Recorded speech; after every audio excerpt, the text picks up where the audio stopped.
जगज्जननी श्री जगदंबा श्री मोठा देवी नमो नमः। महाराष्ट्रातील 3.5 शक्तिपीठापैकी एक माहूरची रेणुका माता। माहूरची रेणुका माता म्हणजे परशुरामांची माता, जमदग्नी ऋषींची पत्नी। जमदग्नी ऋषी म्हणजे साक्षात शिवशंभूंचा अवतार मानला जातो। मित्रांनो, अहिल्यानगर जिल्हा हा साधू संतांची भूमी मानला जातो आणि अशा या साधू संतांच्या भूमीत साक्षात आदिमाया शक्ती रेणुका माता कशी आली हे पाहूया।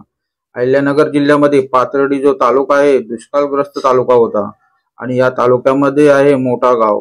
दुष्काळ इतका पडला होता की गाई म्हशींना चारा मिळत नव्हता, पाऊस नाही, वरून राजाने पाठ फिरवलेली होती, शेतात अन्नधान्य पिकत नव्हतं, तर खाणार काय अशी अगदी बिकट परिस्थिती असताना मोठा गावातील लोक पोटा पाण्यासाठी गावोगावी फिरत होती।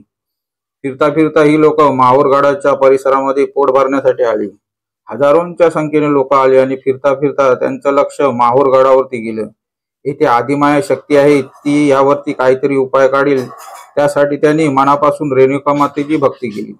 रेणुका मातेला दया आली या शेतकऱ्यांची आणि म्हणाली, तुम्ही माझी एवढी मनापासून भक्ती करताय, मी तुमच्या गावी येईन आणि तुमचे रक्षण करीन। त्यानंतर थोडा पाऊस पडायला सुरुवात झाली आणि शेतकरी बांधव आपल्या मोठा गावी परतले। गावातील एका भक्ताच्या स्वप्नात येऊन देवीने सांगितले की मी तुमच्या गावी आले तुमच्या संरक्षणासाठी, आणि तो दिवस होता आश्विन शुद्ध एकादशीचा। मित्रांनो, त्या दिवशी खूप पाऊस पडला, शेतकरी आनंदी झाले आणि दुसऱ्या दिवशी एक शेतकरी डोंगरावरती गेला असता हिरव्यागार झाडाखाली तांदुळा स्वरूपात रेणुका माता दिसली आणि हे पाहण्यासाठी बघता बघता अख्खं गाव जमा झाले। जय जयकार केला रेणुका मातेचा आणि डोंगरावरती छोटस मंदिर बांधलं। मनापासून भक्ती करणाऱ्यांच्या इच्छा पूर्ण होऊ लागल्या।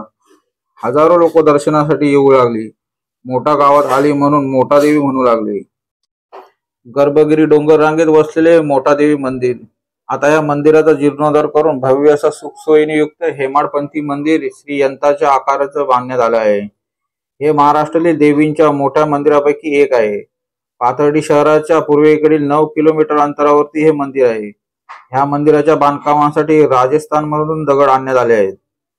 ह्या देवस्थानाच्या 5 मजली इमारतीमध्ये भक्त निवास, भोजन कक्ष, देवस्थान समिती कार्यालय असून भजन कीर्तनासाठी यासाठी एक भव्य मंडप उभारला आहे। पहाटे 5 वाजल्यापासून पूजेला आरंभ होतो। भाविकांच्या दर्शनासाठी पहाटे 5 वाजल्यापासून रात्री 10 वाजेपर्यंत मंदिर खुले असते। देवींची आरती दिवसातून 3 वेळा होते। सकाळी 7 ला पहिली आरती आणि दुपारी 12 ला दुसरी व संध्याकाळी 7 वाजता महाआरती केली जाते। नवरात्रात येथे शारदीय महोत्सवाचे आयोजन देवस्थान समितीतील भाविक करतात। 15 दिवसांचा हा भक्ती महोत्सव असतो। मोठा गावाच्या पायथ्याला असणाऱ्या मोठा गावातून देवीची पालखी मिरवणूक आयोजित केली जाते। नवसाला पावणारी देवी म्हणून मोठा देवीची ख्याती आहे। मित्रांनो, आपणास हा व्हिडिओ कसा वाटला कमेंटमध्ये जरूर कळवा। व्हिडिओ आवडल्यास लाईक करा, शेअर करा। भेटूया नेक्स्ट व्हिडिओमध्ये।